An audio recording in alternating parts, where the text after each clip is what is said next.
Ada satu kenyataan pahit yang sering luput kita sadari. Sebagian besar penderitaan kita bukan berasal dari dunia nyata, melainkan dari apa yang dipikirkan kepala kita tentang dunia itu.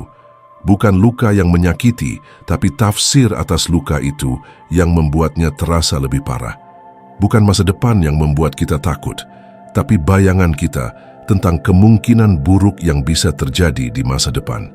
Pikiran itu liar, dan kalau dibiarkan tanpa kendali, ia bisa berubah jadi penjara tanpa dinding yang menyiksa kita pelan-pelan.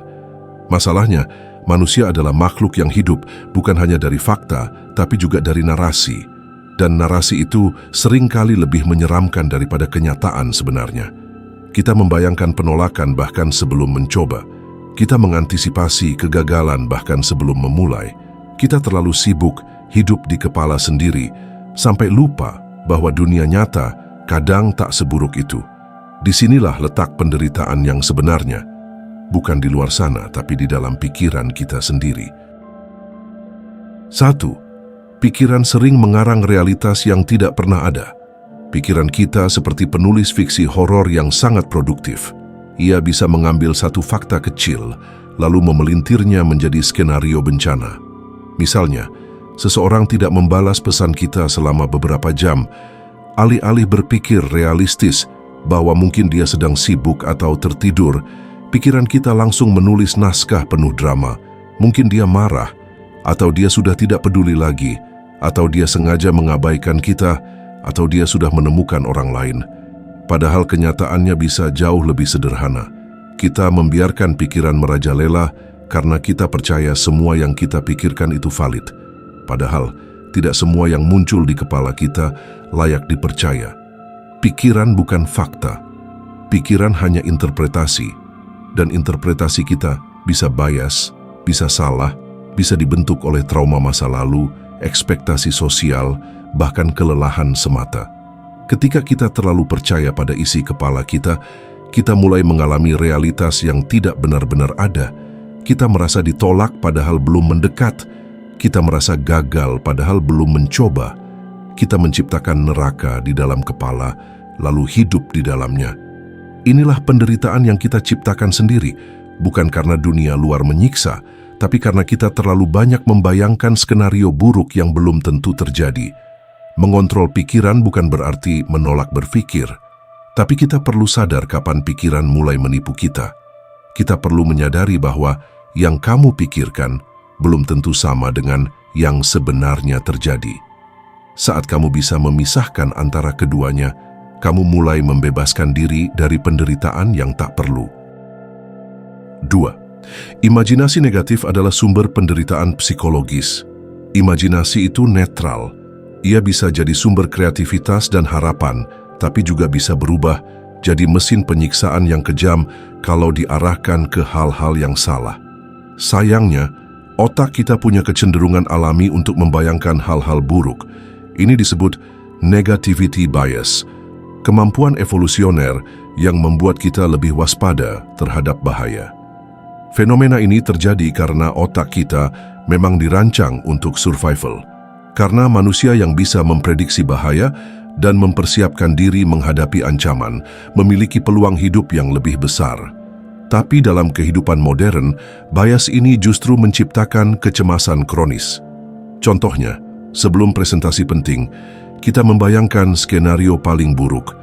Kita lupa kata-kata, orang-orang menertawakan, atasan kecewa. Sebelum melakukan pendekatan pada seseorang yang kita sukai, kita membayangkan dia menolak mentah-mentah, bahkan mungkin mempermalukan kita. Padahal semua itu belum tentu terjadi. Tapi rasa takut yang dihasilkan dari imajinasi itu terasa nyata, bahkan lebih menyakitkan daripada jika hal itu sungguh terjadi. Masalahnya, tubuh kita tidak bisa membedakan antara ancaman nyata dan imajinasi tentang ancaman. Ketika kamu membayangkan gagal atau dipermalukan, tubuhmu bereaksi seolah-olah kamu benar-benar sedang mengalaminya. Jantung berdetak kencang, napas jadi pendek, pikiran kabur. Ini sebabnya kamu merasa menderita, bahkan sebelum sesuatu itu benar-benar terjadi. Solusinya bukan berhenti berimajinasi, tapi menyadari arah imajinasi itu. Gunakan imajinasi untuk membayangkan hal baik, bukan hanya untuk menyiapkan diri terhadap bencana. Kalau kamu bisa membayangkan semua hal buruk yang mungkin terjadi, kamu juga bisa membayangkan semua kemungkinan baik yang bisa datang. Imajinasi yang sehat bukan membutakan, tapi membebaskan. 3. Kenyataan itu seringkali lebih ringan daripada ketakutan kita. Hal paling lucu tentang penderitaan yang dibuat oleh pikiran kita adalah ini: ketika akhirnya kita menghadapi kenyataan, ternyata itu tidak seburuk yang dibayangkan. Kita takut gagal, tapi saat gagal ternyata kita masih hidup. Kita takut ditolak, tapi saat ditolak ternyata kita tidak hancur.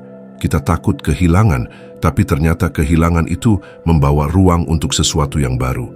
Banyak ketakutan yang ternyata hanya hantu imajinasi, seram di kepala, tapi tak berdaya di dunia nyata. Banyak orang menghindari pengalaman karena terlalu takut membayangkan rasa sakitnya. Mereka tidak memulai bisnis karena takut bangkrut, tidak memulai hubungan karena takut disakiti, tidak mengungkapkan pendapat karena takut ditertawakan. Tapi ketika mereka akhirnya melakukannya, kadang karena terpaksa, kadang karena tak ada pilihan, mereka sering merasa, "Oh, ternyata tak semengerikan yang kubayangkan." Ketakutan itu seperti bayangan. Makin kamu tatap, makin kamu sadar dia tak punya substansi. Hal ini penting untuk dipahami. Rasa sakit nyata sering bisa ditanggung, tapi rasa sakit yang kita bayangkan bisa berlipat-lipat. Rasa sakit nyata datang dan pergi, tapi rasa sakit dari pikiran bisa terus menghantui, bahkan sebelum kejadian apapun berlangsung. Disinilah kita perlu bijak, hadapi kenyataan dan lihat sendiri. Jangan biarkan pikiran jadi liar dan melebih-lebihkan segalanya.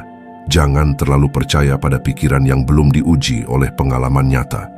Pikiran bisa menipu, memperbesar, memperumit, dan menyiksa. Tapi kenyataan seringkali lebih jujur dan lebih ringan dari yang kamu kira. Semakin kamu berani langsung menghadapi kenyataan, semakin kamu bebas dari penderitaan akibat pikiran sendiri. 4. Pikiran yang tidak dilatih akan menjadi musuh dalam selimut. Kita sering membiarkan pikiran berjalan tanpa arahan. Kita membiarkan kepala kita penuh dengan pertanyaan yang tak punya jawaban, asumsi yang belum diverifikasi, dan kesimpulan yang terbentuk dari prasangka bukan dari logika. Padahal pikiran itu ibarat anjing liar. Kalau tidak dilatih, ia akan menggigit pemiliknya sendiri. Banyak penderitaan muncul dari overthinking. Kita terlalu banyak berpikir tentang apa yang dikatakan orang lain, tentang bagaimana orang menilai kita, tentang apa yang akan terjadi kalau kita gagal. Pikiran semacam itu seperti lingkaran setan, semakin dipikir, semakin kacau. Tapi anehnya, kita merasa sedang melakukan sesuatu, padahal sebenarnya kita hanya berputar di tempat, sambil terus-menerus menyiksa diri. Pikiran yang sehat itu jernih, fokus, dan tidak membiarkan diri terjebak dalam pusaran khawatir yang tidak berujung. Tapi itu butuh latihan. Kita perlu belajar mengamati pikiran tanpa langsung percaya padanya. Kita perlu tahu kapan harus berhenti memikirkan sesuatu dan kapan harus bertindak. Relaksasi, latih berpikir positif, atau sekedar menulis apa yang dipikirkan bisa membantu kita keluar dari jebakan overthinking. Pikiran itu seperti gelas berisi air keruh, segala macam narasi dan skenario berseliweran tanpa henti. Kalau terus diaduk, makin keruh. Tapi kalau didiamkan, endapannya turun, airnya jernih. Begitu juga dengan kita. Saat pikiran tenang, hidup jadi lebih terang. 5. Kuasai pikiran. Kehidupan nyata terjadi di sini, bukan di kepala kita. Penderitaan terbesar dari hidup di dalam kepala adalah ini. Kita kehilangan momen nyata. Kita sedang makan, tapi pikiran sibuk mengulang percakapan kemarin. Kita sedang duduk bersama orang tersayang, tapi pikiran sibuk membayangkan hal buruk yang mungkin terjadi minggu depan. Kita tidak benar-benar hadir. Kita hidup dalam semacam realitas virtual yang dibuat sendiri, dan hasilnya kita merasa terasing dari hidup itu sendiri. Padahal kenyataan tidak terjadi di masa lalu atau masa depan. Ia hanya terjadi di sini dan sekarang.